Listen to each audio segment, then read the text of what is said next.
Running some wire on an exterior wall here. I'm going to put an outlet right below that switch box on the front wall by the front door. It has insulation in there. Going to use this little remodel box. Those are nice for adding stuff. Let's get these little fins on there to pull it snug to the wall. Going to grab hot out of this box above it. Hot's coming in, going out. Couple of pigtails to the switches. I get the ground wires all tied together. Neutrals are all tied together. Problem being is getting a wire from this box down to the outlet through all that insulation without doing a ton of damage.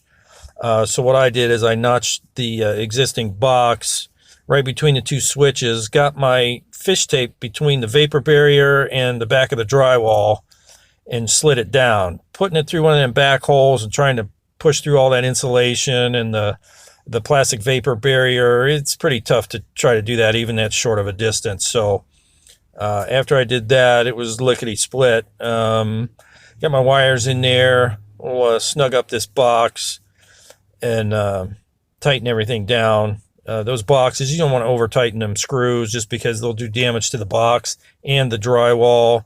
So just snug them up, and then back up top, I made sure obviously the power was off when I did this, and up top made sure I taped off all my connections real good in the switches. I got some extra insulation there for protection. That little bit of damage to the drywall ended up being covered by the plate, so everything worked out good, and good luck.